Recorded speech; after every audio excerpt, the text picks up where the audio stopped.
my friend Jeff and I were really looking forward to the remake of the film It. Like a lot of kids, we are fascinated with all things from the 80s. We loved Stranger Things. From the public library, we even got a VHS copy of the old TV miniseries of It, with Tim Curry. We loved that too. The 80s were kind of our thing. Jeff and I were really looking forward to this premiere, but we weren't ready for what happened. Jeff and I live in a small town in the upper Midwest, way up there, way up north. And like I said, horror movies are just kind of our thing. The day of the big premiere came and Jeff and I went to our local multiplex. We saw most of the people from school there.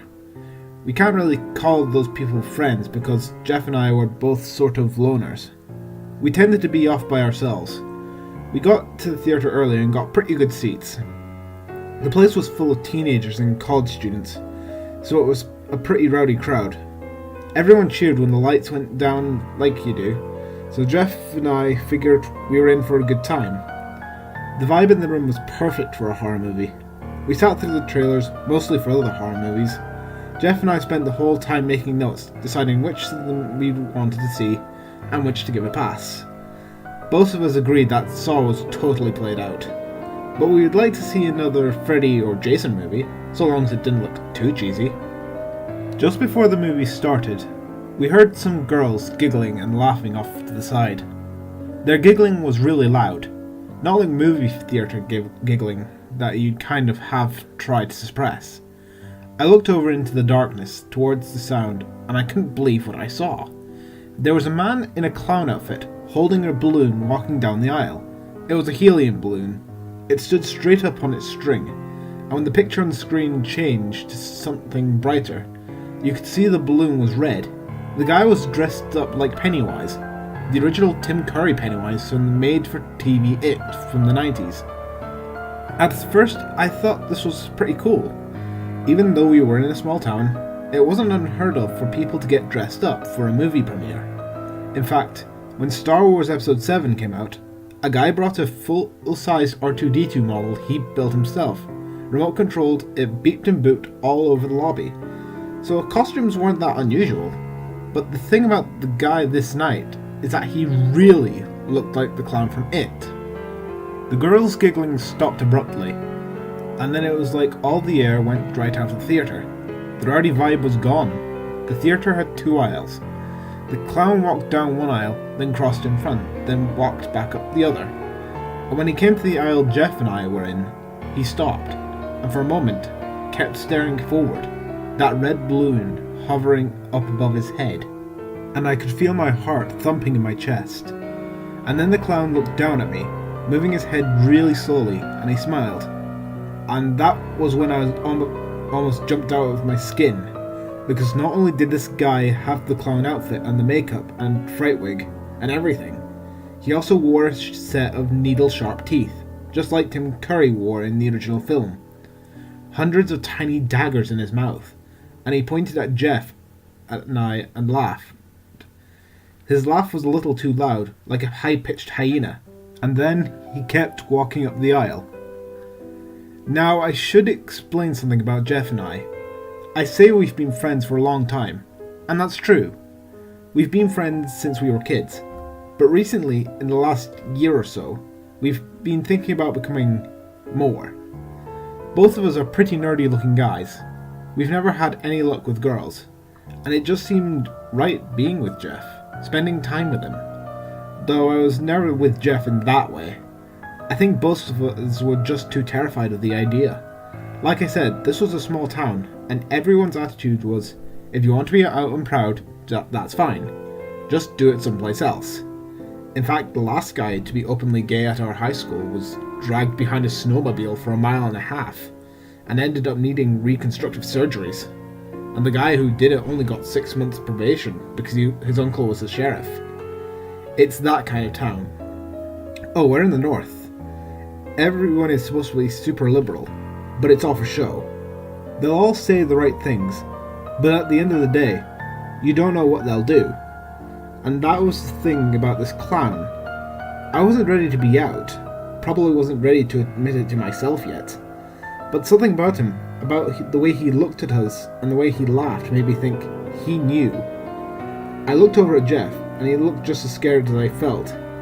In a weird way, that made me happy. If we felt scared together, then maybe we were connected. He laughed nervously, and that made me feel a little better. "What a freak," he said, nodding at the clown. Eventually, the movie started. The tension in the theatre was incredible, and the movie fed into that. The first time Pennywise appeared in the sewer grate, a couple of girls to our right screamed, and not a horror movie scream either. Not a scream half filled with laughter. Their screams were real. For my part, I could barely watch the movie. First of all, I knew the story pretty well, so there wasn't a lot to keep my attention there. The reason Jeff and I came was to see how they were going to handle the story, how Pennywise would look at the end, and whether or not they'd include the orgy scene, that kind of stuff. But I was distracted. I kept looking around the theatre, looking for the guy in the clown suit. And that was the thing. Sometimes he was there, and sometimes he wasn't. You could always spot him by his red balloon, but the balloon wasn't always there. About 20 minutes into the film, I heard this guy cussing a blue streak off to my right. I looked and there was the clown with his balloon. The guy cussing was just trying to get away from him, tripping over seats and people trying to reach the aisle. I even heard some people behind me get up out of their seats and leave. It wasn't fun in that theatre. It was real horror. At one point I even saw the manager come in with a flashlight. He was searching around, obviously looking for the clown. Everyone stopped watching the movie and paid attention, waiting to see what would happen. It was like the whole theatre was holding its breath, but the manager couldn't find anything. After that, I think we got a good 30 minutes of the movie without having to worry about the real Pennywise in our midst. By then, they were well along in the story. The Lizards Club had officially been formed, and they were talking about what they might do in the sewers, and how they might fight it when they confront it. I lost myself in the movie for a little while, and then I glanced over at Jeff during one of the scenes at the river, a daylight scene where the screen brightly lit the theatre, and I saw the clown. He was sitting in our row, just 2 seats beyond Jeff. Now Jeff had a weird habit. He had a Leatherman tool, one of those Swiss Army pocket knife plier things that he used to fidget with. He'd open and close the blades, click the pliers, all kinds of things. He used to drive people crazy with that, and he'd been fidgeting with it in the theatre up to this point. And I realised, staring at the clown, that Jeff wasn't fidgeting anymore. And I looked down at my own hand and discovered I was holding the Leatherman tool. I looked up at Jeff. He was just gazing up at the movie screen like you do. And I looked at the clown and he was looking right at me, a big grin of needled teeth on his face. I looked back at Jeff. Another daylight scene came onto the screen, so I could see him clearly. His jaw was slack. His eyes were glazed over. I was just about ready to ask him if he was okay when something hit my eye. I reached up and brushed something wet off my face. Something was in my hand. I held it up to the light and I saw that it was a chunk of something fleshy, covered in blood. A big wad of pink flesh, pierced and bleeding. That's when I looked at Jeff's chest and screamed. My left hand, not my dominant hand, had the Leatherman tool. The largest pocket knife blade was out, and it was working on Jeff, impossibly fast. My hands was a blur, like it was a visual effect from a movie. 1,000 jerky movements crammed into a single second. I couldn't even tell where my hand stopped and the knife began, and it was stabbing him, practically turning his chest into hamburger. I was stabbing the boy I thought I loved over and over again, and I had no control over it. At that moment, the screen went dark, and the lights in the theatre came up, and all the people around us started screaming and yelling and trying to get away. Reality came crashing down, and I saw my hand holding the knife. Normal now, no special effects, and I saw Jeff, or what was left of Jeff, slumped in the seat next to me. His blood and viscera were spread all around us, 5 or 6 seats into every direction. I looked around the theatre, but I couldn't see the clown. He was gone. At first, I tried to fight the charges, but my lawyer told me we'd be better off with an insanity plea. because no one else in the theatre that night remembered seeing a man dressed up as a clown. So that's what we're going to do. We're going to see if I can live out the rest of my life in a cell in a mental institution. I think about Jeff often. I asked if I could go to the funeral, but his family refused. All I have to remember him by is a bunch of photos on my phone, when they let me have it.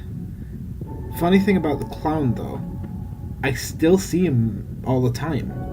Right now, for example, I can see him through the bars of my window, across the parking lot. He's standing under a streetlight, and his balloon is straight up and down. There's plenty of wind tonight. The trees are whipping back and forth. But that balloon never moves.